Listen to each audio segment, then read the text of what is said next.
Welcome to USA Global TV and Radio, where our mission is to provide education, entertainment, hope, and inspiration. USA Global TV and Radio connects you with experts and audiences all around the world every single day to help you succeed in business and to live a richer life. Visit us at usaglobaltv.com to learn about career and life-changing training and mentoring programs like the Listening Mentor. Subscribe to our newsletter to stay informed about our special programs and offers. Discover how you can become a guest on one of our shows or a host or producer of a USA Global TV and Radio show of your very own. That's USA Global TV and Radio, where the doctor is always in.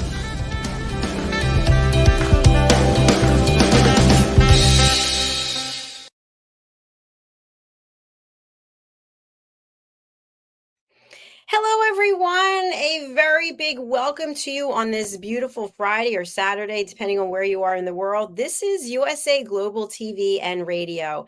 Our goal is to provide you with world-class education, entertainment, hope, and inspiration. And I'm Dr. Jacalyn Kerbeck. It's my pleasure and privilege to be here with you today for our show, Authentic Achievements. And I know for each and every one of us, regardless of our situation, we can all think back. Sometimes we don't want to, but we can think back to some time in our life when we did something that really made us feel good. Maybe we didn't tell anyone about it. It was just something that we accomplished that we can still think back on. Wow, how did I do what I did? Well, sometimes it comes down to our topic, which today is the power of choice. And our choices lead us on this journey that maybe it was 30 steps behind and we didn't see where we were going to get to, or maybe we never got to where we wanted to go to. We're going to explore this topic with the star of our show. Her name is KIM-ADELE Randall. She's joining us from London in the United Kingdom. She is not only an incredible entrepreneur, someone who has been coaching and leading people across the world. She's also a TEDx speaker, and she's an author and so much more. Let's welcome her to the program, KIM-ADELE Randall. Hello. Hi, Dr. Jacalyn. How are you? Fantastic. How are you today? I'm good, thank you. I'm good, thank you. And always so look forward to our conversations. So happy December.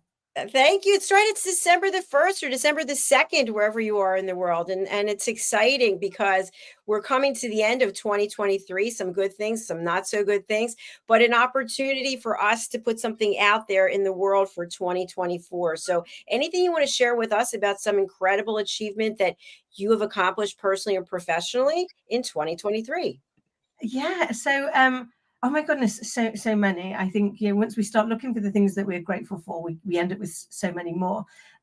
Yesterday was my little girl's 7th birthday, and that is always a massive moment for me to reflect on how far my life has come and changed in just 7 short years, which on the one hand feel like they were seconds, and on the other, it's like, where did that time go? I need you to stop now, you're going too quickly.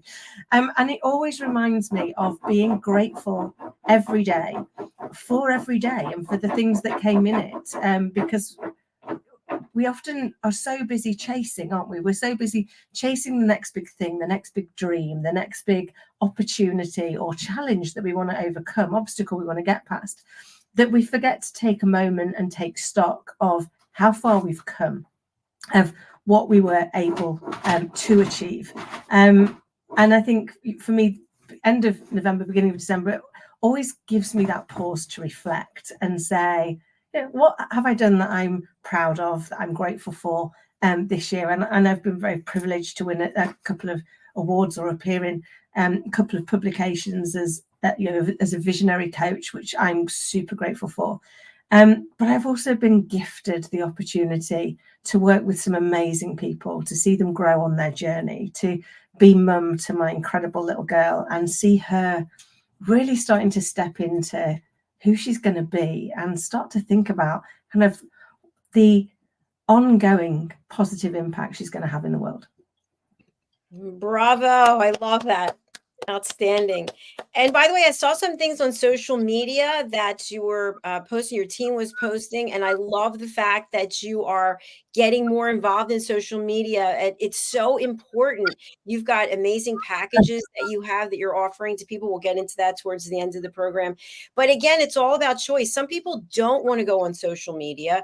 They don't want to put out there the value that they provide. So how are people supposed to find out? I mean, I think to myself, if I was waiting for someone to come knocking at the door to provide me with some incredible insights, I'd be waiting a very long time. Because aside from Amazon delivering things here and there, there's no one coming to the door. But yet people think this. They think that somehow something's going to just appear in their life.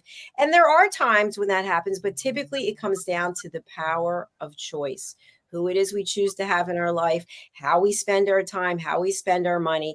So, KIM-ADELE, when you think about the power of choice, what is the earliest age that you can remember where you had to make a choice? Maybe it was something that you really didn't want to do. Maybe it's to go on this softball team. That comes up for me. I always hated playing softball. My parents were like, you're going to play softball. But what choice did you have to make in your life that you really didn't want to do, and something good came out of it when you got older, or maybe at that moment? Oh, so many. The sport one really rings true as well, Dr. Jacalyn. There were so many times where I didn't want to be, probably my biggest fear in it. And it was one of the things that also held me back. As you mentioned, recently I'm doing more on social media. Someone's doing it for me. That's why. Where I had to make a choice to take part in a play. It was a nativity play. I think I was about five or six.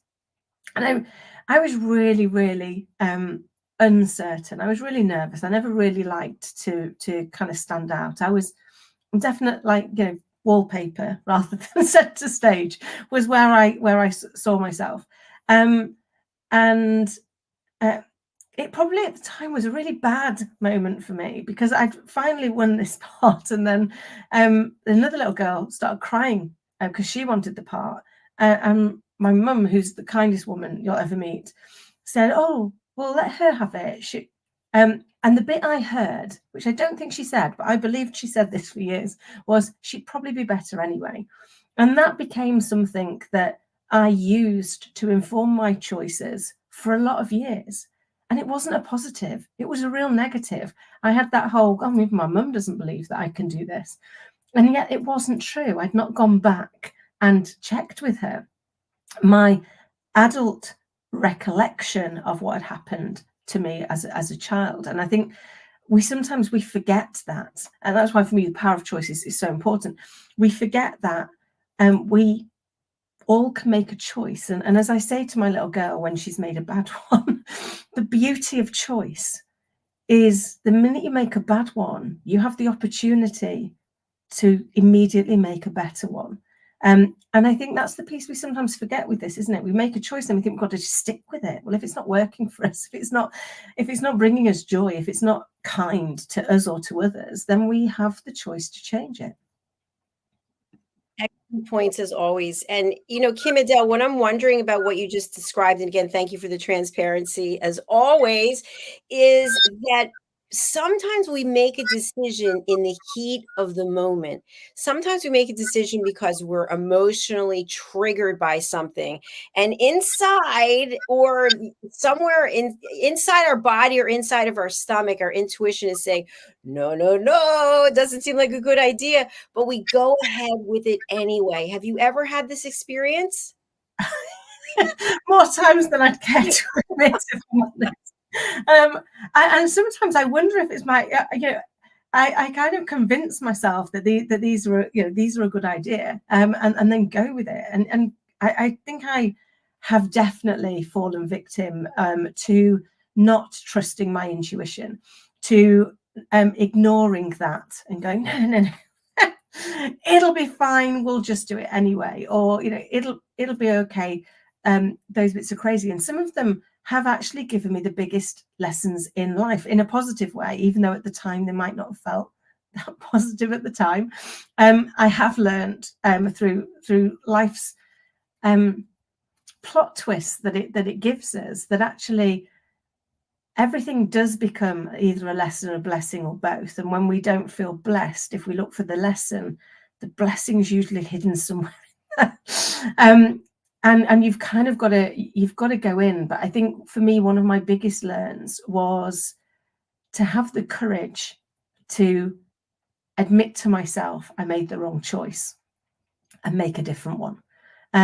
Because too often I wouldn't. I kind of didn't want to lose face. Not like I'm sure I was losing face too. Everybody else knew it was a bad idea.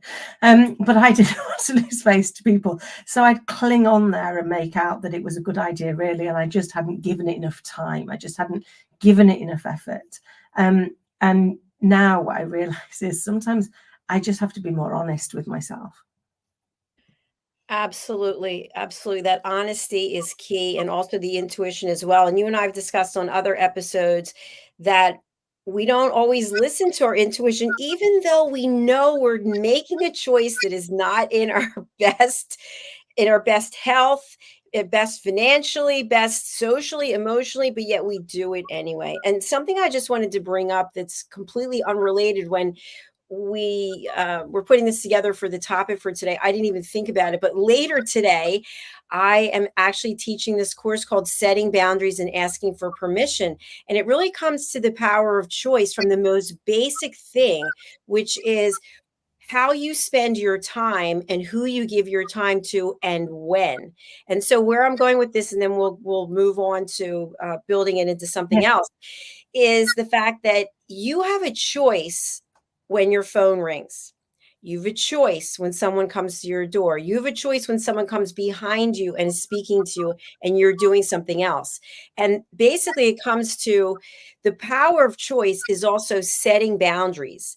And those boundaries can be something as basic as when you're able to give someone your time and when you're not. And those basic behaviors can ultimately end up in choices that you weren't intentionally making. So, for example, you're sitting at your desk and somebody comes up and starts talking to you to the back of your head. You're busily working away. Yeah, okay, whatever. And they take the whatever as a yes. And then they go and do something. And later you're like, wait a minute, I didn't say. They're like, well, you did say whatever. So I think that the power of choice, it starts with basic elements that come to listening and setting boundaries. What do you think? Oh, I completely agree, because we assume that the choice has been taken away from us. Just because the phone rings doesn't mean to say we have to answer it straight away. Just because the doorbell rings doesn't mean to say we have to answer it. And I say that being the person that always answers the second it happens, whether that's the most appropriate time or not. But I'm learning about those setting boundaries and going, actually, it's okay. Yesterday was a great example. Normally the phone rang, I would have immediately picked it up, but I was in the middle of doing bedtime with my little girl and I was like, I'll ring them in a minute. I'll ring them in a minute. The world's not going to end in the 5 minutes it takes me to finish the bedtime songs and put her to sleep. But it's taken me such a long time to learn that actually I'm allowed to put those boundaries in place, and that I'm making that choice. And it's about owning the choice we make, isn't it? And not, I think for me, not assuming there is no choice. Just before, if anybody wanted me, I'd immediately want to respond to them, and that can have really unintended consequences, as you say, Dr. Jacalyn. I remember, oh my God, probably about 25 years ago now, in one of my early team leader roles, and we did some feedback. And it was a really interesting opportunity to feedback. So you basically had to write your name on a piece of paper and hand it round the room. And there was 18 other team leaders in the room. And they had to write one thing that they thought you did really well and one thing that they wish you didn't do, and then sign their name to it. And you ended up with this page of real feedback, like in your face. People signed it. And I looked at one of them, and it was from a brand new team leader. And the thing that they said that they thought I did well was I was always super helpful. Nothing was too much trouble. I would always give them my time and my help if I could. And then I looked at the thing that they said that they wished I didn't do. And they said that they didn't think I was always listening. And my initial response, like most human beings, was to my intention, not to my impact, was, no, I do listen. I always listen. It's really important that people feel listened to. Oh, how could they think that? And then I thought about it and was like, oh, yeah, I think I understand. And I went over to talk to her and she was like, you're really cross, aren't you? And I was like, no, I'm not. I said, I need to explain. I said, sometimes when you come over to ask me something, I really need to finish what I'm doing because either I'm responding to a customer complaint that just needs to go out, or need to finish my sentence so that I don't lose it, because my brain doesn't hold enough information all at the same time. I said, but instead of saying to you, could you just give me a minute? I look at you, but I'm still really thinking about what it is that I need to finish. And I'm really sorry about that because I didn't realize the impact it had. So moving forward, I'm going to ask you to just give me a minute so that I can finish that and give you my full attention. But if you see me not listening to you, do me a favor and ask me, Kim, are you listening? And it will just help me be more present. So I think it is that piece of saying sometimes we don't understand the impact of the choice that we're making can have on what it is we're trying to achieve. I really applaud you for that, KIM-ADELE, because that took courage to do that. Not only to accept the feedback, but to go over and have a conversation with the person who provided it, look at your own behavior, and then also suggest a different process for the two of you interacting. Yeah, it was, I mean, and it was a lot of years ago. I guess I did have a boss many years later who said to me, he said, what I love about you, he said, anybody gives you positive feedback, and he said, it's like it, he said, but the minute anybody gives you anything developmental, he said, you're all over it like a rash. And I was like, well, I'm never really certain on the things that I do well, but, I'm grateful. And I think, great, hopefully you can keep seeing those. I said, but I believe we're here to constantly develop and to try and be a better version of ourselves today than we were yesterday. I said, and so when people give me developmental feedback, that's awesome, because they're just shining a light on my blind spots that I can't see. Now, the bit that feels awful is that I've made them feel bad. So I have to go and apologize for that and acknowledge that while I didn't mean to do it, I never meant to make her feel that I wasn't listening to her. I understand that that's what I did. And for that, I'm genuinely sorry. Because for me personally, that's how I grow. It's how I'm able to go, I never want to make anybody feel like that again. And so I need to take action. I need to do something differently, so that I don't do that. And I think we've made feedback something to be really scared of.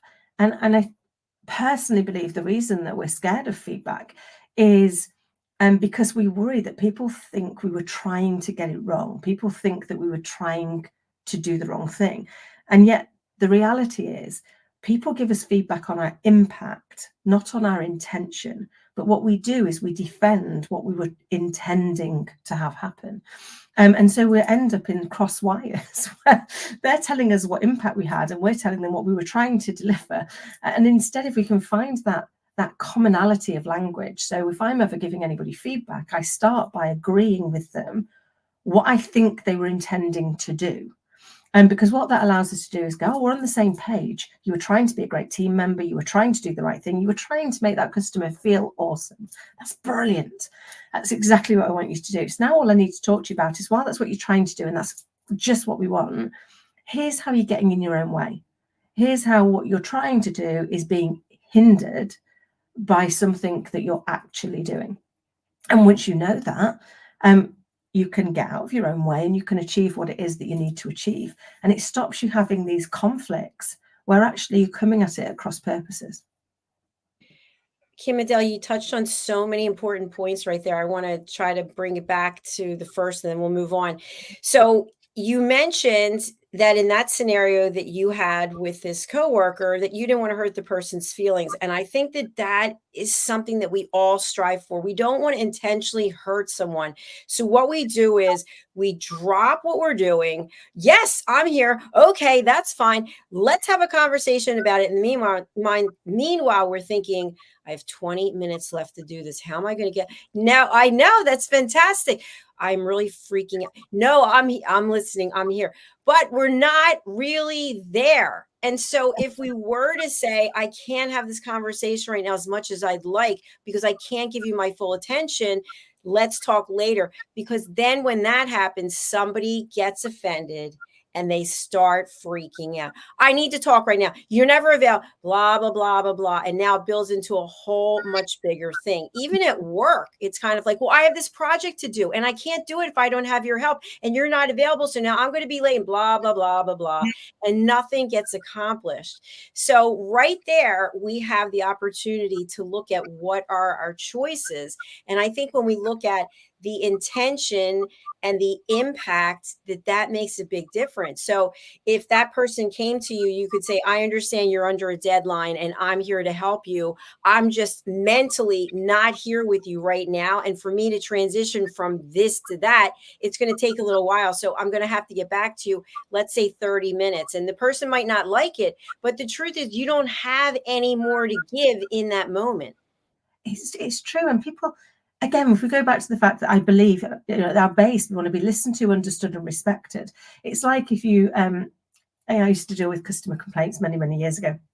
And you would say, I'll get back to you on Wednesday, say, and you get to Wednesday and the departments that you needed still hadn't given you an answer and you still weren't any further forward than you'd been on Monday when you spoke to the customer. And the amount of people that would just go, I'll call them tomorrow. No, don't call them tomorrow. Call them today and just say, I'm checking in because I said I would. I'm really sorry. I haven't got the response yet. I'm still on it. I will keep on it. I will call you back tomorrow. I said, because all people want to know is that you're on whatever it is that they need to do. So sometimes being able to say to somebody, look, I understand, like you said, Dr. Jacalyn, I understand that it's really important that you do this. I've also got this deadline that absolutely has to be finished first. So if you can just give me 10 minutes, half an hour, whatever it is, to just finish this because it has to be done, then I can give you my undivided attention and we will make sure that we hit your target too. Because people want to know that you're not dismissing them, that you're not kicking the can down the road. yeah, coming back in half an hour. And they also want to know that actually, if you're saying you can't do it right now, it's because there is a really valid reason. It's not, I'm eating my sandwiches or I've got like something better to do. It's because it's something that an equal deadline. And I think that's often what we don't do. We don't tell people why it is we can't do the thing that we're doing right now and why we will be able to do it later. And that's the piece that's missing. And the human brain doesn't like gaps. So in the absence of a gap, we create a story. And our stories are always much more interesting than the reality. So the example I often use is, if I were late because I got stuck in traffic, so I know that I was stuck in traffic, so I was late, but I have a perception of the people that work for me. So if somebody else is late and I'm going, well, they're always late because they don't like me and they're disrespectful. They might have been in the car behind me, stuck in the same traffic jam on that day. But what I've got is no fact to fill the gap of why they weren't there, because I've not asked yet. And so I've created a story, and that is just how our brains work. So the better we are equipped at helping people by giving them the facts to take away that story, we actually get rid of some of that angst, some of that conflict and frustration, because we're telling them why it is. And therefore, they don't have to create a story around our unwillingness to help them or our inability to see how important what they're doing is to the bigger picture.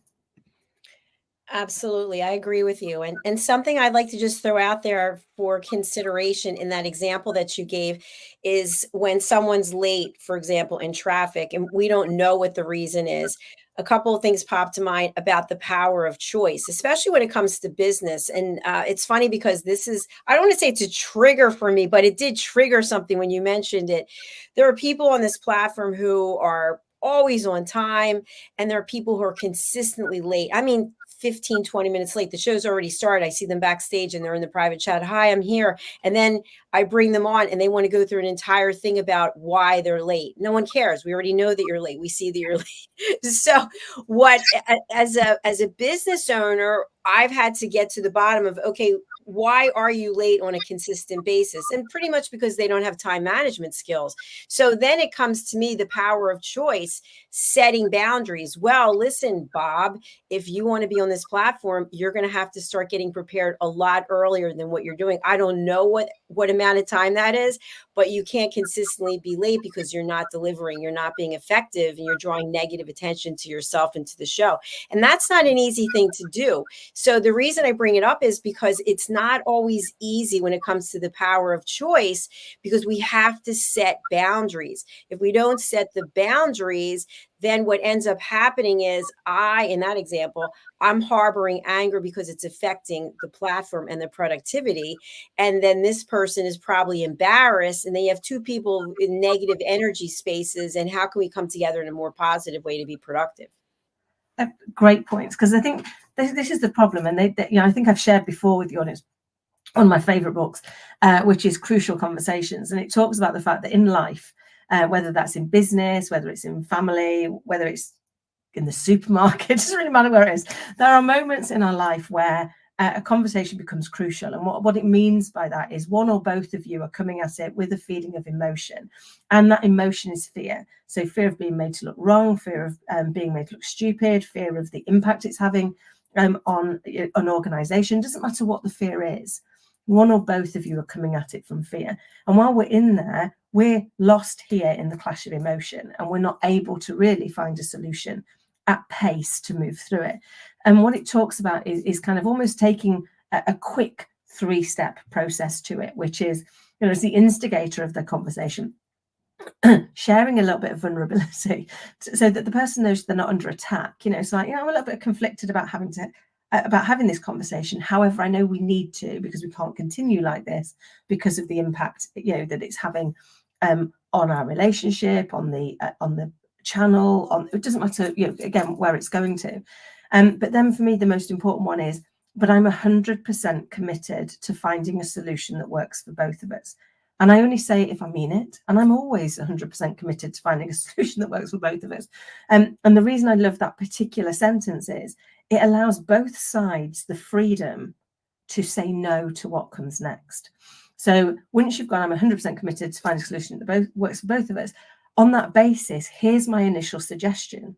Now you're offering up your initial view of how that might work, but you're offering up with I'm committed to it 100% working for you. So if it doesn't, you just tell me. I'm not going to get offended now, because we're in this combined space. And it also allows you, if the person goes, well, that's not going to work, but this could work. If that absolutely isn't going to work for you, to go, okay, unfortunately, that's not going to work for me, but I know, again, we're both committed to finding a way forward. It allows you to start focusing on the commonalities, and all of a sudden the conflict becomes much smaller, and you can find a way through that actually literally does work for both of you. I'm pondering what you're saying, and I totally believe in it. Yeah, I agree with all of it. And again, it's a choice in how we show up in the decision process. And when someone comes to you with information, like we're talking about in these various scenarios, how do you show up? What's the choice that you make? Do you then attack the person, or do you consider what they're saying and then provide an answer? I think so much of all of this gets to be very defensive. We go back to you at your desk and that person coming over, and or you going over to the person and having that conversation. That person could have been very defensive. You could have been defensive. I got this information. I've been there for you, and now you call me out. And it can just escalate. But when we dial it back and we actually think, okay, I have a choice right now. We have a choice right now about this conversation, how we move forward, right? We're live on television. How are we going to move forward with it? But sometimes we have more time to actually consider what our choice is going to be. But most often it's in the moment. And I'll give you another example. This has happened so many times. You're in line, or you're online. If you're in New York, you're waiting to get something. Maybe you're getting a coffee, a tea or something, and someone takes a phone call in front of you and they're talking really loudly like this. And you're thinking, why are you doing this? We have a pool across the street, and there's 2 little girls. They're constantly screaming. I mean, they're right. And yesterday I was going to go over there and say something, and I thought, really? What are you going to say? Two children are screaming. What are children supposed to do? They're playing. So I didn't say anything. Now, as a mother, you might not have even thought, you might have thought, that's crazy. That's just what they do. But I could have gone over there. And as a result, maybe their parents would then be like, it just can go on and on and on. So I thought, just take a deep breath. This is what kids do. And just go back in the house. That's what I did. I love that though, because I think, you know, the thing that's true is we cannot choose how somebody behaves towards us. It's not in our gift. The only thing we can choose is how we respond.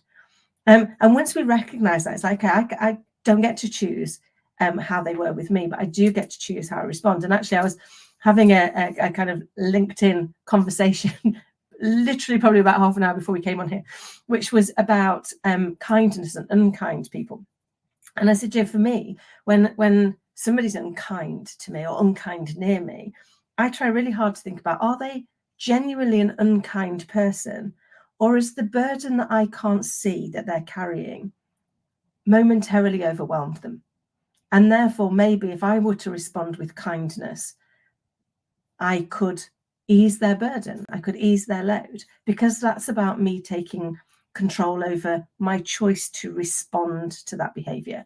And there's been occasions, you know, I remember, you know, in one particular conversation with my ex-husband, where, you know, we got quite heated, and I remember saying, I need to take a few moments, and I'm going to come back. And he was, why? And I was like, because I'm really struggling to find a response I'm going to be proud of. So I'm going to actually just say, can we take a breath? Because I want to respond in a way I'm going to be comfortable with, and a way that I'm going to be proud of. And whilst that can sometimes be a bit awkward, really, that's going to be where you go. I'm like, yeah, because if not, we're going to say things we don't want to say, and we're going to have to deal with the consequences of that. And sometimes it's owning that right to say, now's not the right time for me to make the choice, and I'm going to make that my choice and remove myself. KIM-ADELE, that is really powerful. That is incredible that you did that, and I really honor you for it. I love to watch reality TV shows. Don't ask me why, but I do. And I just watched this cooking show. I'm not going to see which one it was, but I just finished watching it last night. And they were in the finale, and there's all this pressure, and the guy's in the kitchen, and they're running way behind, and the people in the restaurant are complaining, and the servers are there waiting to get the plates and put them out. And the chef just said, with all these people watching and all the cameras running, he said, I need to step away for a moment and collect myself. And they're like, what? What are you talking about? He's like, I'll be back. And you see him leave. And I thought, you know what? That's what it takes. You have to get yourself together, but yet we don't necessarily want that. We're pulling and pushing, and people are not really helping us make that choice. It doesn't matter. We have to make the choice. You needed a moment. You took the moment. This guy needed a moment. And I'm not going to say the end of the show, because it's probably one of the big ones out on Netflix, but the guy made a decision, and it turned out really well for him that he made that decision. So when it comes to the power of choice, I think what's important also to mention is it's not always easy. It's not always going to be the most popular. You're not going to get an A+ or a gold star or a trophy sometimes, but yet what you will get is inner peace. It's so true. And I think I always see so much through my little girl, as you know, and as I share on here all the time. And you know, I see her, and she'll come out and she'll go, Mummy, that was naughty. And I'm like, no, it wasn't, darling. It was a naughty choice. You're not naughty. And it's really important to me that she understands the difference between the two. I said, because we take the label and we make it our own. I said, and actually, when we've made a naughty choice, or we've made a bad choice, or we've made something that's not working for us, we get to choose again. You know, we get to say, I'm really sorry I got that wrong. Let me make a better choice. Let me do something else. Now, you know, don't get me wrong, my little girl keeps me on my toes, and you know, and often I will hear those words thrown back at me. You know, when Pudding the dog's just leapt at my head or nearly knocked me down the stairs, and I'll be like, silly animal. And she'll be like, Mummy, he is not a silly animal. He made a silly choice. I'm like, yes, he did. Thank you for reminding me of that. But it's true, and it always kind of pulls those parts back, because I think sometimes we cling too much to the fact that we've made that choice and we've got to stick with it. And actually, we don't always have to. You know, and the reason I say we don't always have to is what we don't want to do is just keep choosing, changing. We'll never get anywhere if we never stick with something a little bit long enough to see where it goes. But when we realize that something isn't working, or that we made the wrong assumption, that we misunderstood what was going on in the situation, then actually we can choose to go and acknowledge that and say, I'm really sorry, I didn't realize, I didn't understand, or I didn't have all of the facts in front of me at the time. And now, based with what I now know, I'd like to make a different choice. And I think sometimes that takes real courage to be vulnerable and say, I didn't know, I didn't get that right, or I didn't make that choice. I remember one of my worst choices in my career many years ago, and I hadn't realized that why I was making the choice I was. I thought I was choosing this new job because it was amazing, it was going to be brilliant, and I was going to love it. With hindsight, I just didn't want the job I was in. I didn't like that one. So actually my choice was not about where I was going, it was about where I was heading from instead. And as a result of that, I upped sticks and I moved across country about 120 miles away to a place where I knew nobody, and moved a house, you name it, to do a job where I hated it. I hated every minute of it. I was only there 3 months, 2 of which were my notice period. And then I commuted back the 120 miles to where I lived previously when I was lucky enough to get a job, back there. And it really taught me the lesson about being careful of our choices, but also owning when they go wrong and making new ones. I am just imagining you in the car backwards and going, what am I doing right now? It was like, really, really, where are you going? Where are you going? But it really helped me to inform my future decision making. And I think that's the piece. Life is just about a constant iteration. We often think that things are going to be a big shift. We just wait for that big shift and it's all going to break, and it never is. It's always in those minor iterations, those tiny little things that you do that you go, that's not going to make a difference. You go, wow, look at the difference that made. Either, again, positive or negative. And I think when we look at those and when we use each opportunity to inform the power of our choice making next time. Because when we think about the things we aspire to be like, I work with a lot of people in family office where externally you could look at these high net worth people and go, aren't they lucky? Wish I was them, born into money. And it's like, okay, that's great, but look at the whole thing that they're given. How much choice do you think they have in picking the career that they want? How much choice do you think they have in carrying the burden of ensuring that that family wealth is still there for the next generations and the generations beyond that? It's not. So if you were suddenly given wealth, but you weren't allowed to choose what to do, you weren't allowed to choose where to go, you weren't allowed to choose how to live your life, would it suddenly still feel so wealthy? And I think for me, that's some of the things where we look at it and we forget the benefit of choice. And COVID was a great reminder of this for us. The one thing that we all lost globally in COVID, we lost lots of things that were different, but the one thing we all lost globally was choice. We could no longer choose if we went out or didn't go out. We could no longer choose who we got to spend time with physically. And that was the thing that caused such a pause across the globe. And I think for me, that really brought home to me the power of choice and how important it is to feel like you're in control of that. So, I mean, we need another 5 hours just to continue the conversation. One thing I just want to add from the story that you were sharing about your job and leaving and then commuting back. And I think there's an expression, the grass is always greener. And the grass is not always greener. What it means is maybe the grass you're standing on has turned brown and it's not where you need to be standing. But because you see a patch of green grass somewhere else, that doesn't mean that's the patch for you. It just means where you are right now isn't working for you. And there's an old expression somebody used to say, a guy I dated, he would say, I'm not comfortable in my own skin. And I never really got that. But if you think about it, your skin is your biggest living organism. And if you're not comfortable in your own skin, where are you going to be comfortable? You people think they can run away. They can go to an island or go to a beach. They're going to make flip-flops and hats. You're still going to have all the issues you had before because they're in here. They're in here.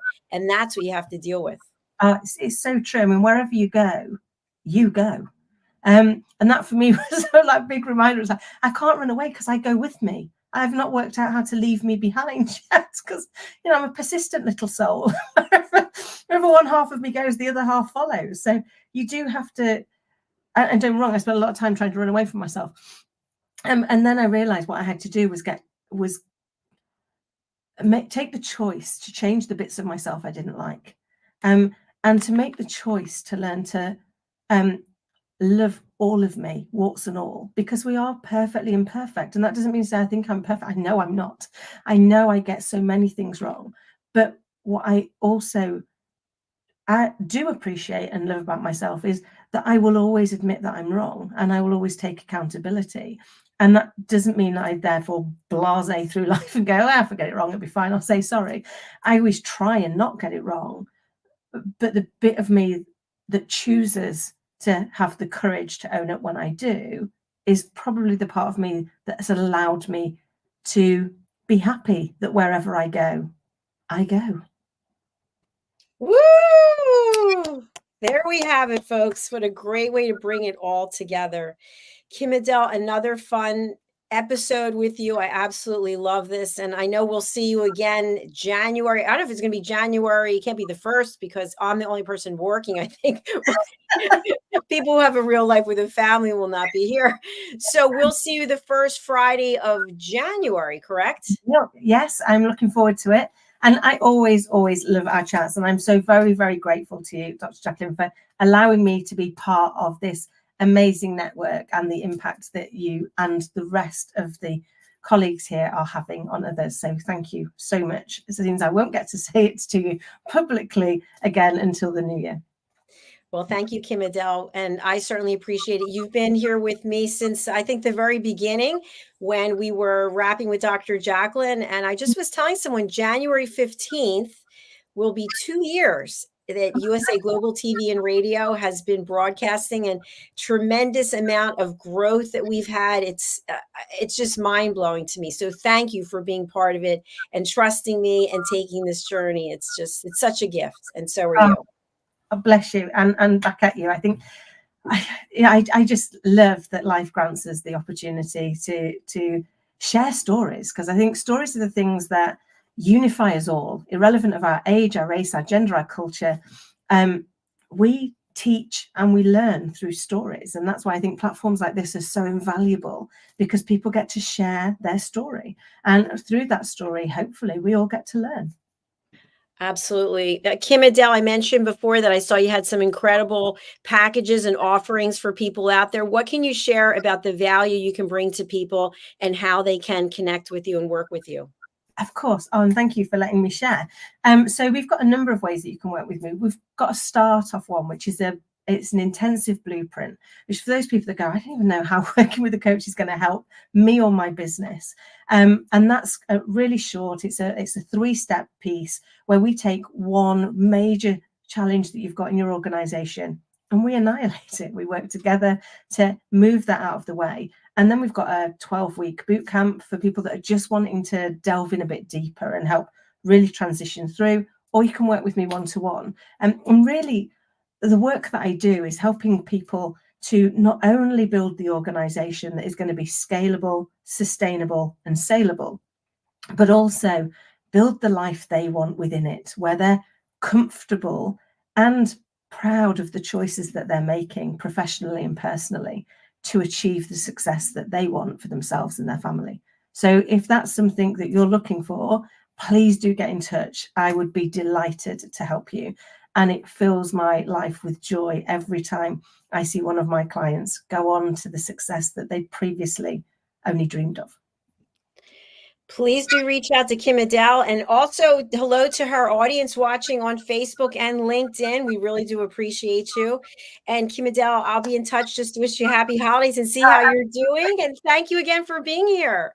Pleasure. And thank you. I look forward to catching up with you, Dr. Jacalyn. And for everybody listening and watching either live or on the rerun, I would like to wish you all a huge, huge happy Christmas, prosperous 2024. And I look forward to hearing more of your stories when we reconvene in the new year. Thank you, KIM-ADELE. Happy rest of 2023. Happy 2022. Take care. Bye. And again, please do reach out to KIM-ADELE. I say this all the time. People come here and they give their time, their expertise, and all you have to do is reach out and connect. Go over to LinkedIn, go to Facebook, and you'll find KIM-ADELE. You can also find her on her website, Adele Randall. All right, we're coming back with our next show, which is The Power of Etiquette and Manners. Thank you again for being here, and we'll look forward to seeing you on one of our upcoming shows. Thanks again. Bye for now.